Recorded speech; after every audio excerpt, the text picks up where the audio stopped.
చూస్ country delight, live better. ఇప్పుడే country delight app ని download చేసుకోండి.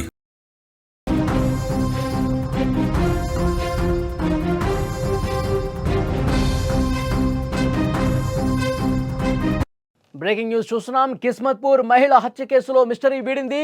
కళ్ళు మత్తులో మెట్రో పిల్లర్ వద్ద కూర్చున్న మహిళను ఆటోలో తీసుకెళ్లి అత్యాచారం చేశారు డ్రైవర్సు. ఆ తర్వాత ఆమెపై మరో 2 అత్యాచారం చేశారు. 2 ఆటోల్లో 3 అత్యాచారం చేశారు. మహిళ ప్రతిఘటించడంతో కర్రతో దాడి చేసినట్టుగా తెలుస్తోంది. దెబ్బలకు తట్టుకోలేక ఆ మహిళ చనిపోయింది. చెట్ల పొదల్లో పడేసి ఆ తర్వాత వెళ్ళిపోయినట్టుగా సమాచారం వస్తోంది. హైదరాబాద్లో ఇటీవల జరిగిన 32 ఏళ్ల మహిళ హత్య కేసును పోలీసులు ఛేదించారు. ఈ కేసులో మొత్తం నిందితులు 3గా తెలుస్తోంది. ప్రాథమిక దర్యాప్తులో విస్తుపోయే వాస్తవాలు వెలుగులోకి వచ్చాయి. ఒంటరిగా ఉన్న మహిళను చూసి మానవత్వాన్ని పూర్తిగా మర్చిపోయారు. సామూహిక అత్యాచారానికి పాల్పడి చివరికి ఆమె ప్రాణాలు తీసినట్లుగా పోలీసులు విచారణలో తేలింది. ఈ నెల 16వ తారీఖున కిస్మత్పూర్ వంతెన సమీపంలో ఒక గుర్తు తెలియని మహిళ మృతదేహాన్ని పోలీసులు కనుగొన్నారు. ఆమె పరిస్థితి చూసి అత్యాచారం చేసి హత్య చేశారని అనుమానించారు. అనంతరం మృతదేహాన్ని పరిశీలిస్తే ఆమె నాంపల్లిలోని ఆగాపురానికి చెందిన గృహిణిగా గుర్తించారు. ఆమె ఈ నెల 14న కళ్ళు కాంపౌండ్కి వెళ్ళి కళ్ళు తాగింది. ఆ మత్తులోనే పిల్లర్ నెంబర్ 143 వద్ద కూర్చుంది. అప్పుడే లంగర్ హౌస్ ప్రశాంత్ నగర్కు చెందిన మేకా దుర్గారెడ్డి అనే ఆటో డ్రైవర్ అక్కడికి వచ్చాడు. ఒంటరిగా ఉన్న ఆమెను చూసి తన ఆటోలో బలవంతంగా ఎక్కించుకున్నాడు.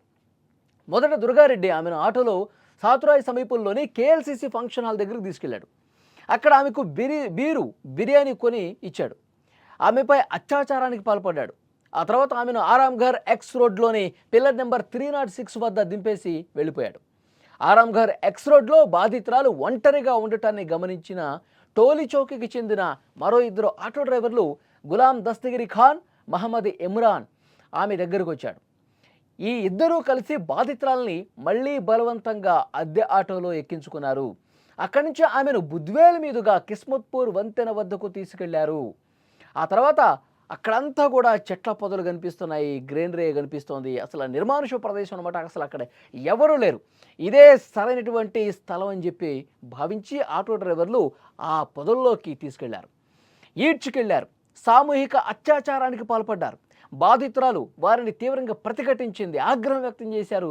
ఆ తర్వాత ఈ ఆటో డ్రైవర్స్ కర్రలు తీసుకుని ఆమెను ఇష్టం వచ్చినట్టుగా కొట్టారు, చిత్రహింసలకు గురి చేశారు.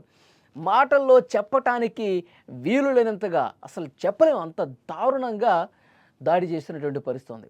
కర్రలతో విపరీతంగా కొట్టడం, దాడి చేయటం, హింసకు గురి చేశారు. ఈ దాడిలో ఆ దెబ్బలకు తాళలేక ఆమె అక్కడికక్కడే ప్రాణాలు కోల్పోయింది.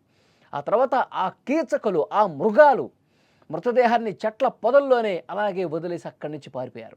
2 రోజుల తర్వాత అటుగా వెళ్లిన స్థానికులు మృతదేహాన్ని చూసి పోలీసులకు సమాచారం ఇచ్చారు.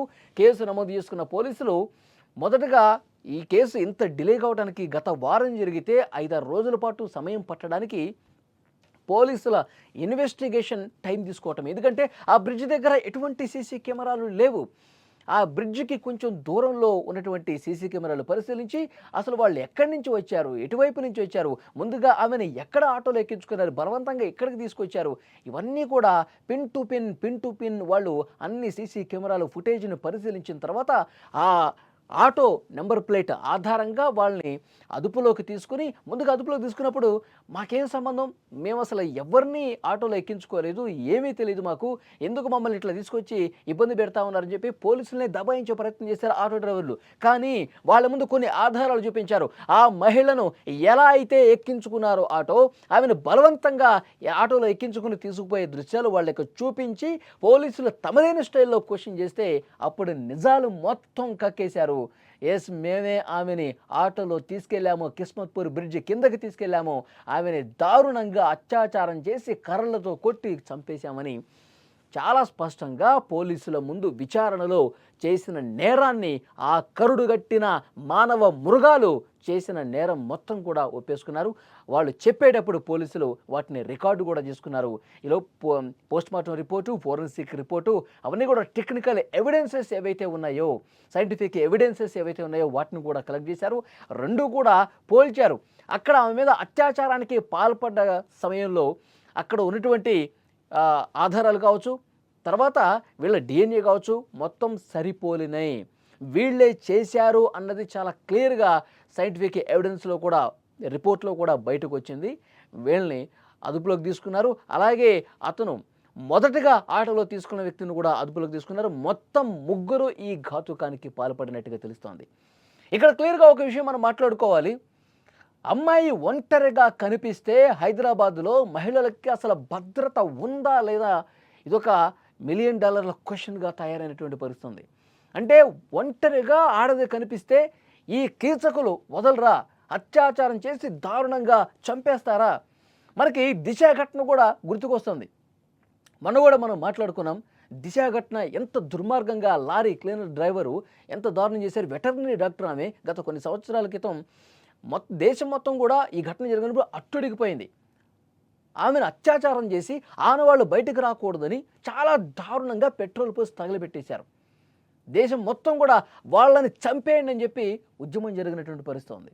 ఇప్పుడు మళ్ళీ అదే రీతిలో ఆ దిశ ఘటనని తలపించే విధంగా ఆడది ఒంటరిగా కనిపిస్తే అత్యాచారం చేయటం, దారుణంగా చంపేసి అక్కడి నుంచి పారిపోవటం. మనల్ని ఎవరు పట్టుకుంటారులే, ఇక్కడంతా చెట్లు పొదలున్నాయి, ఏ ఆధారాలు లభించదు, మనల్ని అసలు ఎవరు పట్టుకోలేరన్న ఒక ధైర్యంతో వాళ్ళు ఈ నిర్మానుష ప్రదేశానికి తీసుకొచ్చి చంపేసిన పరిస్థితి కనిపిస్తుంది. ఇలాంటి మానవ మృగాలను ఏం చేయాలి? ఆడది బయటకు వస్తే మళ్ళీ సేఫ్గా ఇంటికి తిరిగి వెళ్ళలేని పరిస్థితి ఉంది.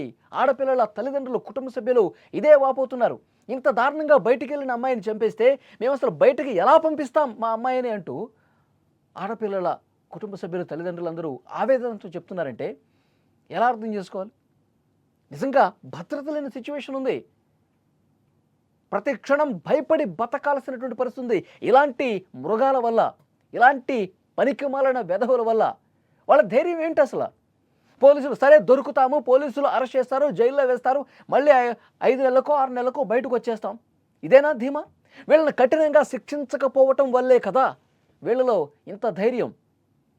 కొన్ని రోజులు జైల్లోకి వెళ్తాను, మళ్ళీ వచ్చేస్తాను, మళ్ళీ ఇష్టం వచ్చినట్టుగా మృగంలా ప్రవర్తించి ఇంకో అమ్మాయిని కూడా ఇదే విధంగా పొదల్లోకి తీసుకెళ్ళి దారుణంగా అత్యాచారం చేసి చంపేస్తాడా?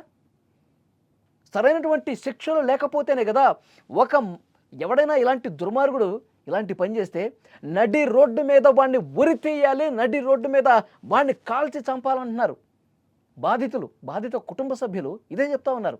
అప్పుడైతే ఇలాంటివి ఆగుతాయి సార్, వాడిని మాకు అప్పగించండి అని చెప్పి అడుగుతా ఉన్నారు. ఇంత దుర్మార్గమా? ఈ వీడియో చూస్తున్న ప్రతి ఒక్కరూ స్పందించండి. కిస్మత్పూర్ బ్రిడ్జి దగ్గర ఆ మహిళని, ఆ అమ్మాయిని అంత దారుణంగా కర్రలతో కొట్టి అత్యాచారం చేసి కర్రలతో కొట్టి చంపారంటే ఏం చేయాలి వాళ్ళని? అసలు ఏ శిక్ష వేస్తే కరెక్టు? వాళ్ళు మళ్ళీ ఈ సమాజంలో తిరగటానికి అర్హులా? ఏం చేయాలి? Please comment.